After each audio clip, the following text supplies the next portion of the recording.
문재인 대통령이 어제 5개 부처 장관을 교체하는 중폭 개각을 단행했습니다. 심기일전에 국정 운영 동력을 끌어올리겠다는 의지가 반영된 것으로 해석되고 있습니다. 규제혁신법 등의 8월 임시국회 처리가 무산됐습니다. 또 여야가 약속을 어긴 겁니다. 정치권 이슈들 최창렬 용인대 교육대학원장, 김형준 명지대 인문교양학부 교수와 함께 자세히 살펴보도록 하겠습니다. 네, 안녕하십니까. 어서 오십시오. 예. 문재인 대통령이 개각을 했네요. 네. 예, 뭐 휴가 이후에 언제쯤 할까 했더니 어제 개각을 발표했습니다. 지난번에 이제 이계호 장관이 먼저 원포인트로 했고요. 네. 어제 5개 부처. 아마 조만간 한 명 더 추가로 한다. 뭐 이런 이야기까지 나오고 있습니다. 먼저 두 분께 어제 개각 어떻게 보셨는지 총평을 좀 듣고 싶습니다. 최 교수께 먼저 말씀. 개각이 이제 얘기가 계속 나왔던 거고 오히려 좀 늦은 감이 없지 않는 것 같아요. 교육부 장관 얘기도 계속 나왔고 특히 이제 송영무 국방부 장관, 전 국방부 장관이겠습니다만 송영무 전 국방의 이제 경질 여부가 굉장히 관심이었는데 일단 교체됐습니다. 그리고 교육부 장관은 현역 의원이고 여성 의원인 유은혜 의원이 됐고 특히 이제 산업통상자원부 장관하고 고용노동부 장관이 바뀌었는데 정통 관료 출신으로 바뀌었어요. 전 차관 출신이고 또는 한 분은 지금 현재 특허청장이 그렇단 말이에요. 예. 성윤모 이제 장관 내정자. 그리고 이제 여성가족부도 얘기가 계속 나왔어요. 사실은. 그래서 진선미 이제 더불어민주당 현역 여성 의원이죠. 그래서 제가 여성을 강조한 이유는 이번 5명 개각 중에서 2명의 이제 의원이 여성 의원이었다는 예. 말씀 드리고 싶은 거고 또 2명이 관료 출신이고 또 국방부 장관 내정자는 이제 역시 비육군 출신. 그래서 정경도 합참의장이 됐습니다. 그래서 전체적으로 볼 때 관료와 여성의 방점을 찍은 건 분명하고요. 그래서 전체 내각의 한 30% 정도를 여성으로 유지하는 이런 그 기조는 유지하는 것 같고 또 하나가 일단 역시 문책성 인사다라고 보여집니다. 아, 그렇습니까? 예, 교육부 장관 그리고 이제 국방부 장관. 개헌 문건에 관련해서 여러 리더십 논란도 있었고 또 잦은 말 언행들 이런 것들도 계속 구설수에 올랐었잖아요. 국방, 교육. 그리고 제가 아까 말씀드린 고용노동도 요즘 최근 제3 거론할 필요도 없이 여러 이제 악화된 지표가 나타났던 것이고 산업통상도 좀 그런 면이 있고요. 여성가족부도 좀 마찬가지예요. 약간 경직된 언행 이런 것들이 있었던 것 같습니다. 그래서 전체적으로 볼 때는 문재인 정부 집권 2기에 어떤 이 심기일전이라는 표현을 이제 김의겸 대변인이 있었는데 심기일전하고 쇄신한다는 측면에서 뭔가 문책하는 그리고 뭔가 분위기를 바꾸겠다는 그런 강력한 의지가 포함된 인사다라고 일단 총평할 수 있을 것 같습니다. 청와대가 말한 업무 평가 외에 문책성 인사에 어떤 성격도 있었다 이렇게 말씀하신 것 같습니다.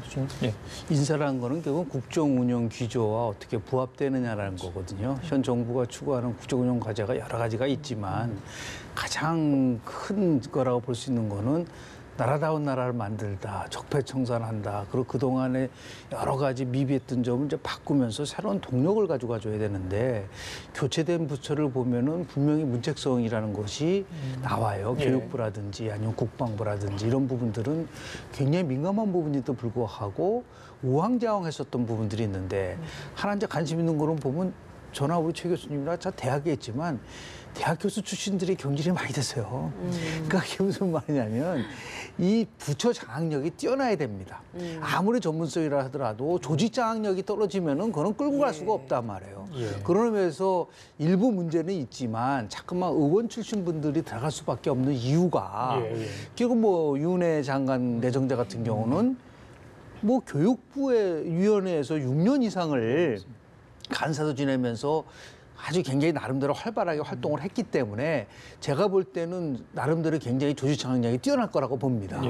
더 나아가서 진선미 의원 같은 경우도 여성 인권 변호사 출신이란 말이에요. 그리고 그동안에 아주 젠더 이퀄리티 평등을 위한 이런 부분 속에서 굉장히 두각을 나타냈기 때문에 그런 면에서 보면 저는 적재적소라고 보고 또 관료 출신들을 많이 이제 이번에 산업자원부 장관 같은 경우는 전 차관, 교육 다 이 차관 출신들 또는 굉장히 핵심적 요직을 맡았던 분들 가지고 왔기 때문에 제가 볼 때는 장관이 교체되더라도 그렇게 큰 변화는 없을 것이라고 보는데 문제는 뭐냐면 이게 과연 국민들이 생각하는 이제 소득 주도 성장과 더불어서 지금 여러 가지 민생 경제 문제와 얼마만큼 연계되어 있느냐에 대한 부분들은 조금 감도는 좀 떨어져요. 그러나 예. 분명한 것은 변화를 통해서 무엇인가 새로운 동력을 만들어낸다라고 하는 의미에서는 이번 개각의 예. 중요성도 있고, 그리고 입각한 분들은 적재적소에 나름대로 상당한 전문성을 갖고 있는 분이다라는 것을 먼저 평가를 좀 해주고 싶습니다. 예. 부처 장악력에 있어서 현역 의원 두 분을 언급을 해주시면서 굉장히 이 부분에 있어서는 효과가 나타날 것이다라고 이야기를 해주셨는데 일각에서는 이제 이게 인사청문회를 좀 더 쉽게 통과하기 위한 것일 수도 있다라는 이야기 있거든요. 이거 어떻게 보십니까? 저는 미국 의회 정치를 전공한 학자인데요. 미국에서는 의원들이 장관으로 가지는 않습니다. 순수 대통령제 하속에서는 정말 의원이 가고 싶으면 의원직을 내놓고 가게 돼 있어요. 근데 우리는 대통령제를 채택을 하고 있지만 내각제적으로 운영을 하다 보니까 예. 지금 많은 의원들이 가지고 가지 않습니까? 근데 아마 굉장히 냉정하게 보면은 예. 대통령제의 가장 최대의 대원칙이 뭐냐면 견제와 균형이에요. 예. 국회가 행정부를 견제해야 되는데 의원분들이 그럼 행정부에 들어가게 되면은 가장 핵심적인 견제를 어떻게 할 것이냐라는 문제가 나온단 말이에요. 그럼에도 불구하고 왜 자꾸만 의원분들을 중용을 하고 뭐 김부겸 장관들을 포함해서 김영춘 장관 역시 결국은 이제 부처 장악력을 포함해서 민심에 가장 민감하게 작용하시는 분들이 실은 의원들이에요. 그러다 보니까 아마 관료라든지 아니면 대학 교수라든지 시민단체 출신에 있는 분들도 물론 전문성은 있지만 상당히 나름대로 평가를 했는데 보니까 이게 차이가 있는 거예요. 예. 그래서 물론 뭐 인사청문회 통과한다는 것도 중요하지만 더 중요한 거는 빠른 시일 내에 집권 2기 특히 이번 정기국회는 저는 앞으로 이 문재인 정부가 롱런할 수 있느냐라는 굉장히 지금 뭐 대통령 국정의 지도가 오늘도 발표가 나왔지만 굉장히 심각한 수준으로 지금 추락하고 있기 때문에 이것을 결국은 끌고 나가려고 하면은 결국은 정치 경험력이 있고 행정적인 부처 장악력이 있는 그러한 인사로 갈 수밖에 없다라고 하는 그런 고육책이라고 저는 봅니다. 현직 의원들의 입각 장단점이 있을 것 같습니다. 저기 좀 어떻게 저는 보세요? 전체적으로 볼 땐 바람직하지 않다라는 말씀을 드리고 싶어요. 예. 우리나라 헌법에 저기 그 국회의원과 사실 장관은 같이 겸할 수 없게 돼 있는데 그중 예외를 인정한 게 국회법이에요. 그래서 이제 이게 가능한 거거든요. 그 제일 기본적인 게 지금 의원 2명이 들어갔는데 지금 뭐 이 인사를 전 폄하하겠다는 의도는 전혀 아니고 예. 총론적이고 원론적인 말씀을 물어보시니까 제가 말씀드리는 건데 의원은 어쨌든 간에 국회의 일원이잖아요. 국회 입법부는 법을 만들지만 삼권 분립이라는 대전제가 있기 때문에 입법부는 기본적으로 행정부를 견제하는 거예요. 또 우리나라의 또 이 권력 구조를 보면 당과 정부와 청와대 이 3자가 집권 연대라고 볼 수가 있는 것이거든요. 집권 연합이란 말이에요.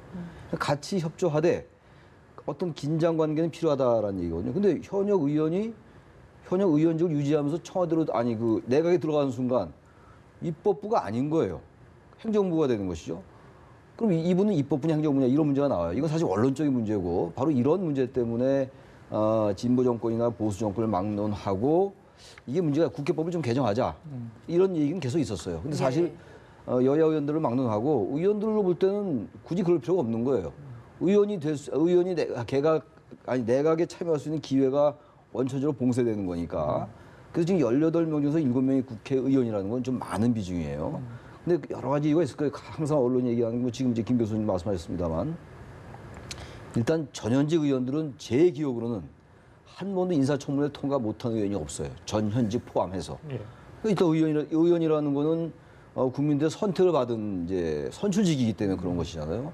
그런 것들을 어느 정부나 인식 안 할 수가 없다. 그러니까 저 의원들의 그 이제 민심에 민감한 것 그리고 이런 것들 잘 활용하면은 네. 제가 말씀드린 그런 원론적인 그런 문제점에도 불구하고 장점을 찾을 수가 있는데 그렇지 않고 의원들이 어떤 자신의 경력 관리라든지 그리고 또 총선을 앞두고 또 나오잖아요. 또 출마해야 되니까 이런 것들을 원천적으로 해결하지 않으면 의원을 내각에 기용한 여러 장점에도 불구하고 이 부분은 여전히 저는 정치개혁 중 하나다라고 보는데 어쨌든 그러나 이번에 유은혜 의원과 진소매 의원 같은 경우는 충분히 자질과 역량이 있다. 일각에서는 유은혜 의원이 뭐 재선에 불과하기 때문에 지나치게 파격이다라고 얘기하는데 재선이면 파격 아니죠. 재선 정도면 할 수 있어요. 특히 이제 교육부 장관에다 사회부총리이기 때문에 또 이 유은혜 의원이 또 과거에 운동권에서 여러 어려움을 많이 겪었어요. 그러면서 볼 때 단순히 교육부 업무도 업무입니다만 사회적으로 여러 가지 우리 사회에 문제가 많잖아요. 그런 부분에서 저는 제가 아까 말씀드린 의원의 입각에 대한 기본적인 문제점에도 불구하고 이번 두 의원의 입각은 저는 상당히 바람직하다고 봅니다. 문재인 대통령과 여고 시절에 또 인연도 좀 굉장히 주목받게 되더라고요. 교육부 장관 후보자 이은혜 의원 같은 경우에는. 그리고 또 지난 2012년도 대선 때 이제 선거기획단의 공동 대변인 역할도 했고 이은혜 의원의 입각에 대해서는 별로 이렇게 비판적인 얘기가 별로 없는 것 같아요. 그리고 전체적으로 볼 때 이번 인사는 어쨌든 관료, 의원 이렇게 또 국방부 장관 같은 경우는 역시 이제 국방계획을 추진하겠다라는 의지가 반영돼 있고 또 하나가 간과해서는 안 될 게 김동연 부총리 유임입니다. 그건 굉장한 의미가 있는 것 같아요. 김동연 부총리 유임이라는 것은 사실은 성장 기조를 유지하겠다. 소득주도 성장과 그것을 기본으로 하더라도 혁신 성장을 끌고 가겠다라는 대통령의 의지가 반영된 것이기 때문에 김동연 부총리는 그대로 있습니다만 유임시켰다는 자체가 굉장한 큰 의미가 있는 일이다라고 보여집니다. 김동연 부총리 유임을 이야기하셨기 때문에 네. 그러면 경제라인이 과연 이번에 소득주도 성장과 여러 가지 뭐 논란 속에서 문책을 해야 되느냐 말아야 되느냐 이야기가 됐었는데 산업통상자원부 장관, 고용노동부 장관 두 장관이 갈렸습니다. 부총리는 뭐 유임이 됐고요. 자, 문책, 경질 뭐 이렇게 봐야 되겠습니까? 경제 컨트롤 타워는 역시 지금 김동연 부총리죠. 제가 우리 방송을 통해서 꼭 한번 말씀을 좀 드리고 싶은 거는 어떻게 대통령 비서가 장관과 동등한 자격으로 얘기할 수가 있나요? 그건 대한민국에서만 존재하는 겁니다. 그러니까 비서는 비서에 불과한 거예요. 그런데 우리 지금 모든 언론들이 김동연 부총리하고 장하성 정책실장을 동격으로 놓고 지금 모든 걸 얘기하고 김현장이 갈등을 일으키고 있다고 하는데 이것은 결코 바람직한 것은 아니라고 봅니다. 미국은 보면은 철저하게 장관이 모든 것을 장악하고 있어요. 오직 백악관에서는 이제 경제자문 이제 위원장 정도만 경제 방향성만 얘기를 하고 있지. 우리는 너무 그런 의미에서 보면 전적으로 혁신 성장이든 소득 순장이든 장관에게 힘을 실어주고 그리고 나서 성과가 내지 못하면 책임을 지고 물러나는 거예요. 이것을 자꾸만 청와대 중심의 정치로 가려고 한다고 한다면 이것이 오히려 더 정부로서는 굉장히 부담이 될 뿐만 아니라 이 정부만이 아니라 과거 정부도 보면은 모든 것이 청와대에서 움직임으로써 결국 국정 동력을 상실한 부분들이 있기 때문에요. 그런 의미에서 이제 대통령은 이번 그 개각을 통해서 결국은 경제 정책의 기조는 조화를 이룬다고 하지만 성장에 관련돼서 소득수요 성장과 혁신 성장의 균형을 이루자고 하지만 결국은 핵심은 결국은 성장을 통해서 분배로 갈 수 있는 그런 거를 어떻게 빠르게 전환시킬 수 있느냐라는 부분들이 핵심적 관건이라고 보기 때문에요. 저는 뭐 최 교수님 말씀하신 것처럼 이제 김동연 경제부총리가 힘을 갖고 그리고 더 나아가서 지금은 가장 중요한 것은 청와대가 모두 다 좌지우지했는데 지금 이해찬 신임 대표가 새로 선출되지 않았습니까? 이제는 당청이 아니라 당과 정부가 힘을 갖고 이 민생 문제를 해결하지 않으면 이 정부는 굉장한 험난한 길을 갈 수밖에 없기 때문에 그런 의미에서 봤을 때 이 개각의 의미를 한번 좀 더 깊이 우리가 음미해 봐야 될 거라고 보고요. 더 저는 김동연 부총리의 유임보다도 대통령이 여성 장관 30%를 유지했다는 게 더 큰 방점을 줘야 된다고 저는 봅니다. 그리고 정재석 문화재청장이라든지 아니면 양현자 우리 인재위원장이라든지 이렇게 해서 이번에 4분이 지금 여성이 입각과 더불어서 아주 굉장히 중요한 자리에 갔다는 것은 페미니스트 대통령을 표방했었던 문재인 대통령으로서는 국민의 분명히 약속을 지킨 것이고 이것을 우리가 많은 부분 속에서 지금 이제 좀 평가를 좀 해줘야 되지 않겠나 생각을 합니다. 제일 관심이 사실 많았던 이번 개각에서의 부처가 아무래도 국방부 장관 그렇습니다. 자리 아니었겠습니까? 역시나 이번에 교체가 됐습니다. 근데 후임으로 정경도 합참의장이 발탁이 됐는데 이번에도 비육군 출신이에요. 이번에는 공군 출신이거든요.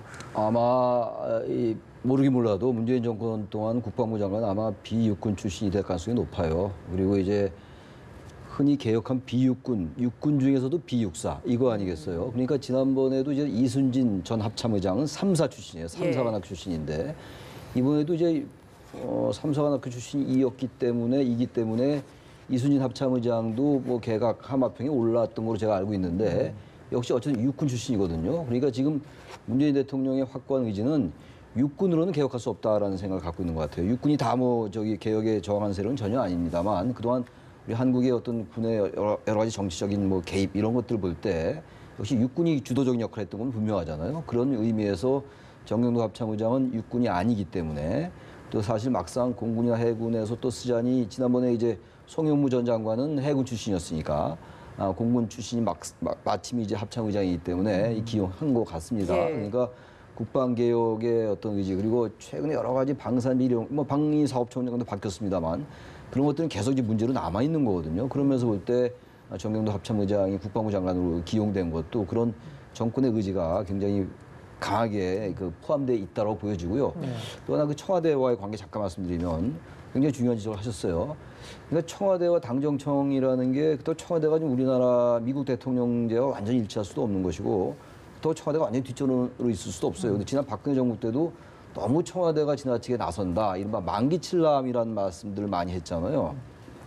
이번에도 그런 이제 지적들이 없지 않아 있습니다만 그래서 좀 역할 분담을 좀 하는 게 좋을 것 같아요. 청와대는 빠져라 어딜 나서라 뭐 이런 얘기보다는요. 예. 청와대는 좀 보다 개혁의 총론, 큰 방향 예. 이런 것들을 견지하면서 관리하고 그러나 그런 것들에 대해서 이제 내각의 힘을 가지고 정책 능력을 가지고 아까 부처 장악이라는 말 많이 나왔잖아요. 예. 부처를 장악해서 그런 총론적인 개혁의 방향은 유지하고 그러면서 어떤 그 방향을 밀고 나가는. 근데 만약에 관료에게만 또 지나치게 내각이 앞장서면요.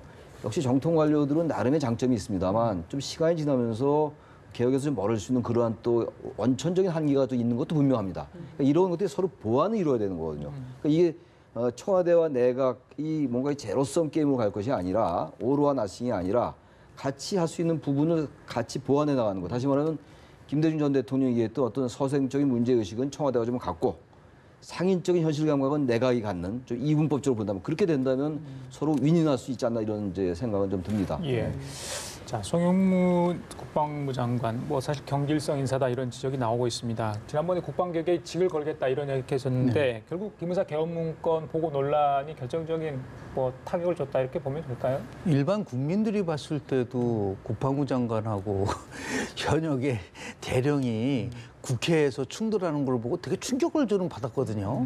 근데 뭐 대통령께서는 얼마나 그 충격을 받았겠어요. 그러니까 제가 말씀드린 조직 장악력, 리더십이 예. 완전히 와해된 상태에서 저는 국방개혁 2.0을 포함해서 기무사의 이러한 그 개혁을 끌고 간다는 거는 결국 한계가 있을 수밖에 없다고 생각했었던 것 같습니다. 그래서 결국 국방개혁 2.0의 핵심은 육군을 개혁하는 거예요. 그러다 보니까 육군 출신이 가서 육군을 개혁한다는 거는 굉장히 어렵다는 판단을 한 것이고 저는 오히려 개인적으로 육군이 육군을 개혁해야 된다는 생각을 했는데 왜냐하면 괜히 저항을 할 수밖에 없지 않습니까? 그럼에도 불구하고 제가 그 육사 출신을 포함해서 육군에 있는 그 장성급 출신들을 만나보면 오히려 자기가 스스로 칼을 대는 것을 꺼리는 것 같아요. 그러다 보니까 인사에 있어서도 인선에 있어서 굉장히 어려움이 있었을 거라고 보는데요.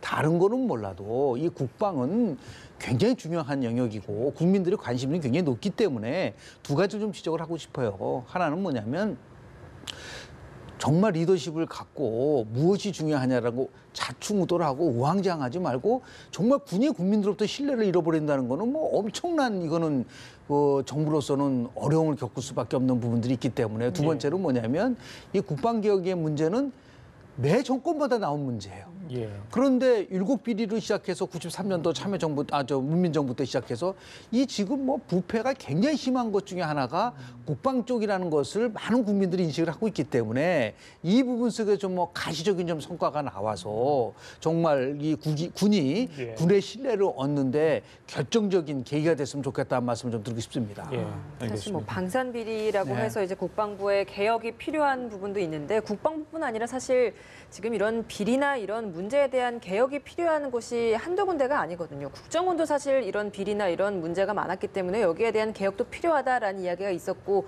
이름도 바꾸게 되는 이야기도 나왔었고 이런 상황이었는데 이번에 이제 이석수 특별감찰관이 국정원 기조실장으로 발탁이 됐다는 것. 과거에 박근혜 정부 시절 때 뭐 감찰을 하다가 사임을 하고 잠깐 물러났다가 이번에 다시 자리를 맡는 것이기 때문에 이것도 어떤 의미가 있을 것 같거든요. 이석수 이번에 국정원 기조실장의 발탁은 다른 장관 인사와 못지않게 굉장한 의미가 있는 거죠. 지금 말씀을 쭉 해주셨습니다만 지난번에 우병우 전 수석을 감찰했던 것 때문에 언론에 뭘 유출했다 해가지고 또 의혹 때문에 이제 어떤 그 검찰이 또 기소했는데 무죄 받고 그랬단 말이에요. 무혐의로 나왔는데 다시 말하면 이제 이석수 특별감찰관, 그 박근혜 정권 때 특별감찰관으로 임명된 분이었지. 2015년도에 예. 말이죠. 근데 어쨌든 그런 일련의 과정을 거치면서 굉장히 개인적으로는 어려움에 처해 있었는데 바로 그러한 것들을 높이 샀기 때문에 그러한 점을 높이 사서 이번에 이제 국가정보원을 개혁해라라는 기획조정실장의 칼을 주어진 거거든요. 그러니까 지난번에 그 노태강 문체부 2차관도 같은 성격의 인사였잖아요. 예. 이제 윤 지검장도 마찬가지, 윤석열 지검장, 중앙지검장이죠, 서울중앙지검장 이런 경우가 다 비슷한 경우들이에요. 그 박근혜 정권 때 뭔가 어떤 저항을 했던 인사들이 다시 이제 발탁되는 이러한 것들은 단순히 국가정보원뿐만이 아니라 사회 전반에 개혁을 하겠다라는 그런 의지가 역시 반영된 거예요. 그리고 이 개혁이라는 게 뭐 이제 김 교수 이제 군 개혁도 말씀하셨습니다만 군만 그렇습니까? 대학은 안 그런 거예요. 저도 대학 있고 우리 다 대학에 있습니다만 대학 개혁도 정말 이건 굉장히 중요한 거고 예. 바로 이제 유은혜 이제 부총리 이제 후보자. 뭐 예. 후보자잖아요. 어떻게 할지 정말 좀 궁금해요. 정말 대입 제도 개편뿐만이 아니에요. 또 사학도 그렇고 종교도 안 그런가요? 굉장히 많이 기대를 하시는 것 같아요. 왜냐하면 제가 학교에 있기 때문에 그렇습니다. 네. 예. 그렇기 때문에 하여튼 이런 부분들에 대해서 대학도 그렇고 지난번에 대학 같은 경우는 노무현 정권에 사학법 개정하려다 또 좌절됐었잖아요. 이런 부분들도 그렇고 군은 뭐 말할 것도 없고 경찰도 예외 아니죠. 검찰은 뭐 예외입니까? 검찰 개혁 얘기 얼마나 많이 했어요. 예. 여기 검찰 이제 인사가 없으니까 검찰 개혁 얘기 안 할 뿐이에요. 검찰 개혁도 우리 사회의 큰 화두예요. 다시 말하면 어쨌든 여러 가지 경제가 어렵다 하더라도 촛불혁명이 지향했던 이 사회 전반의 개혁, 부정이나 어떤 그런 것들을 타파하자는 이런 것들의 정신이 잊으면 안 된다는 생각이 들어요. 예. 그런 개각이 그런 정신이 개각에 반영되고 그렇게 해 나갈 때 이런 개각의 의미가 있다고 예. 보여집니다. 예. 자, 이석수 전 특별감찰관의 기조실장 발탁. 지난번에 서훈 원장과 무슨 예산 관련해 가지고 전임자는 물러나지 않았습니까? 그렇습니다. 예, 예. 어떻게 보십니까?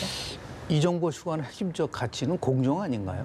촛불 정신으로 태어난 정부라고 한다면 그러면 원칙을 지키다가 물러난 사람은 공정하지 못했던 거 아니겠습니까? 그것을 다시 복원시킨다는 의미에서 보면 특별감찰관도 원칙대로 우병우 예를 들어 민정수석을 감찰하다가 그것 때문에 결국은 경질이 된 거 아니겠습니까? 이런 것을 본다고 한다면 저는 뭐 인사라든지 아니면은 재정이라든지 예산 문제가 기조실장이 실은 모든 걸 장악하고 있다고 하지만 예, 예. 김영삼 정부 때 기조실장 문제 많았거든요, 국정원.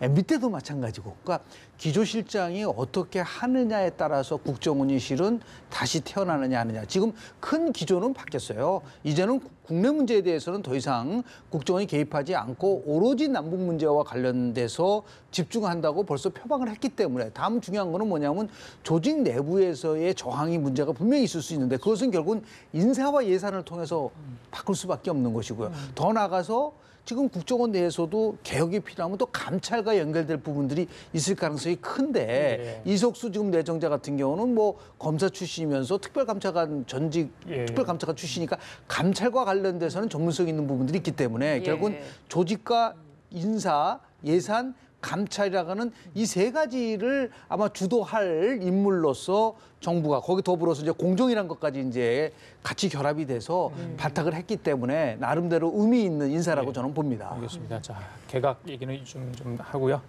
국회로 가보겠습니다. 8월 임시국회 어제 본회의도 뭐 특별한 거 없었어요. 이거 지난번에 청와대 저희 원내대표 회동해가지고 약속하지 않았습니까? 관련 법안들 좀 처리하겠다고 8월 임시국회에. 그런데 하지 못했어요. 이해찬 대표도 지난번에 최고 수준의 협치를 하겠다는데 결국 잘 안 이루어지는 것 같아요. 물론 민감한 현안들이 있지만은 글쎄요, 어떻게 봐야 되겠습니까? 또 다시 9월 정기국회로 넘어가게 됐습니다. 아예 국회를 폐지하든지 여담입니다만 국회를 폐지한 민주주의 자체가 이제 폐지되는 거니까 말이 안 되는 얘기인데 예. 그 정도로 일이 임시국회를 열 때마다 빈손국회 개정 휴업. 물론 의원들도 굉장히 답답할 거예요. 여야 의원들이 무슨 뭐 일을 안 하겠습니까? 그리고 이렇게 비판이 많은데 특히 저같이 정치나 국회에 대한 비판 좀 자제하려고 노력하는 사람 입에서도 이런 말이 나올 정도면 일반 국민들은 오죽하겠습니까? 근데 정말 이게 이제 이번에 뭐 다시 구체적인 그야말로 강론으로 들어가면은 인터넷 전문은행 특례법 이 부분도 어쨌든 해야 되겠다라는 얘기 계속 나왔고 문재인 대통령도 얘기를 했던 부분이란 말이에요. 그리고 특히 이제 상가 임대차 보호법 같은 경우는 최근에 그 최저임금 인상 문제 때문에 자영업자들의 어려움을 덜어주자라는 측면에서 굉장히 중요한 거고 여야가 합의를 했어요. 그 갱신 기간을 5년에서 10년으로 연장을 해주고 건물주에게 이제 세제 혜택을 준다라는 거기 때문에 이건 뭐 전혀 정치적 쟁점이 있는 법안도 아닙니다. 예. 이것도 통과를 못 시켰어요. 왜냐? 이 법안과 또 다른 여야가 좀 생각이 다른 법안들이 연계돼 있기 때문에 패키지로 이것도 처리하려고 패키지로 이른바 하니까. 패키지 예. 그 패키지를 없애야 돼요. 뭐 자꾸 연계를 시키는 아주 잘못된 풍토가 예. 우리 국회에 있더라고요. 이거 아무것도 못했어요. 특히 기업 구조조정 촉진법 같은 경우도 여야가 약간 이견이 있어요. 원래 한시법이었는데 폐지됐다가 다시 좀 이제 구조조정을 해야 되니까 이제 했는데 이건 안 됐고. 예, 5년까지 5년까지 늘린 거 안 됐고 규제 프리존 특별법도 안 됐고 서비스 산업 발전 기본법도 똑같아요. 과거 박근혜 정권 때하고 전철이 똑같이 반복되고 이런 정말 우리가 다른 분야 다 개혁 얘기하는데 이 자리에도 좀 국정원 개혁 얘기도 하고 있고 국방 개혁 얘기하고 있고 검찰 개혁 다 얘기하고 있는데 예. 국회 개혁은 이건 어떻게 합니까? 국회 개혁은 누가 하죠? 국회 개혁은 국회의원들이 해야 돼요. 이거는 왜냐하면 민주주의란 제도가 대의제도이기 때문에 예. 이거 의원들이 정말 최고 수준 협치라는 건 뭐 이해찬 대표가 된 지 얼마 안 됐기 때문에 좀 기다려 봐야 되겠으나 과연 내일 모레 정기국회잖아요. 그럼 예. 정기국회 열면 또 어차피 뭐 최저임금 문제가 또 싸울 거고 또 야당은 야당대로 이제 정기국회 때 국정감사들이 있으니까 비판할 거고 과연 이것을 어떻게 해야 될지 그러니까 당장 지금이라도 최소한도 이런 민생 법안들 규제 개혁 이런 것들은 빨리 통과시켜야 됩니다. 이미 합의했던 것들 아니었어요. 화면에 잠깐 문희상 국회의장의 얼굴 표정 단상에 지금 무장석에 있는 모습인데 글쎄요 임시국회 취임하셔서 참 임시국회였는데 제대로 좀 일이 안 된 것 같습니다. 왜냐하면 뭐 국회에는 3대 난치병 환자들이 모여서 우정을 나누기 때문에 선천적 상생 결핍증 환자들이고 항상 그렇게 그렇지 않습니까? 말씀하시죠. 그리고 더 나가서 집단 기억 상실증 환자들 아닌가요? 그러니까 자기네들이 합의한 거를 기억을 먹고 치매 환자들이 모여서 들어 저렇게는 하지 않을 거다. 그렇지 않습니까? 이게 지금 대통령 만난 지 한 달도 지나지 않았었어요. 그런데 저런 식으로 그러니까 이 말은 뭐냐면 저렇게 도덕 불감증에 걸려서 있어도 자신의 지위는 전혀 흔들리지 않는다는 확신범이기 때문에 그게 가능하다. 그래서 저는 이 기회에 우리 국회의원 임기를 4년에서 2년으로 줄여버리자. 그리고 빨리빨리 잘못된 거는 그냥 바꿔버려요. 미국은 지금 하원은 2년으로 하고 있거든요. 왜냐하면 그렇게 해놓지 않으니까 저런 식으로 4년 동안 뭐 솔직한 얘기로 국민들과 합의한 것도 지키지 않으면도 벗어나갈 수가 있는 부분들이 있기 때문에 결국은 이것은 이제 제일 중요한 거는 의원 한 분 한 분이 독립적이고 자율성을 가져야 되는데요. 지금 가장 큰 문제가 대한민국 국회 가장 큰 문제가 뭐냐면 핵심정상을 원내대표들이 모여서 왜 하는 겁니까? 상임위에서 의원들이 안에서 이루어지면 되는 거예요. 그것을 예. 꼭 무슨 뭐 원내대표들이 모여가지고 저는 이제 지금 조금 전에 얘기한 것처럼 법안을 연계해서 처리한다고 한다. 이것은 나쁜 관행일 뿐만 아니라 반드시 고쳐져야 될 부분이 있기 때문에 그러기 위해서는 의원들은 독립된 헌법기관이라는 얘기를 많이 하잖아요. 예. 그래서 이제는 상임위 중심으로 모든 의정을 바꿔서 그리고 나서 책임지는 정치로 가지 않으면 예. 저렇게 원내대표 중심의 관행에 의해서 이 국회 의정이 되면은 저는 뭐 과거나 지금이나 변화가 없을 거라고 봅니다. 그러니까 여야의 이해관계를 생각을 한다면 사실 뭐 패키지 입법 뭐 이런 것들 충분히 지금 그런 이유 때문에 사실 진행이 되고 있는 것 같은데 민생을 좀 생각을 한다고 한다면 패키지로 해서 될 문제가 아니라 개별 사안으로 봐야 되는 부분이 아닌가라는 생각이 들거든요. 그러니까 이제 무쟁점 법안에 대해서는 이제 빨리 이제 통과를 시켜야 되는 거는 뭐 당연한 건데 중요한 거는 일단 국민들에게 약속한 부분들이 있지 않습니까? 지금도 인터넷은행 규제와 관련돼서 합의를 했다고 한다면 무엇이 문제인 것이 아니라 자꾸만 다른 거를 가지고서 이 문제를 끌어간다는 것은 이거는 아주 나쁜 관행인 거예요. 예. 그래서 이것을 정말 고쳐놓지 않으면 또 중요한 거는 뭐냐면 정기국회라고 얘기를 하고 있지만은 대한민국에는 국회 선진화법이라는 것이 있기 때문에 국회 3분의 2 이상의 동의를 얻지 못하면은 핵심적 법안이 나갈 수가 없어요. 또 이것이 이제 발목을 잡을 가능성이 굉장히 크다. 이것을 어떻게 헤쳐나갈까? 더 하나 지적하고 싶은 거는 지금 자유한국당은 혁신 비대위원장 체제 아닌가요? 아니, 혁신하겠다고 비대위원을 갖다 놨는데 지금 혁신은 보이지 않고 과거와 똑같은 형태만 나온다고 한다면 도대체 혁신위는 왜 존재하고 있느냐라는 비난을 받을 가능성이 있기 때문에 이게 정말 심각한 문제입니다. 빨리 국민에게 줄을 서고 국민만 바라보는 정치를 해야 된다라는 그런 절박한 마음으로 좀 말씀 좀 드립니다. 예, 알겠습니다. 당장 내달 3일부터 이제 정기국회가 개회되는데 두 분의 지적 좀 귀담아 들었으면 좋겠네요. 예, 지금까지 최창열 영인대 교육대학원장 김영준 명지대 인문교양학부 교수와 함께 얘기 나눠봤습니다. 말씀 감사합니다. 고맙습니다.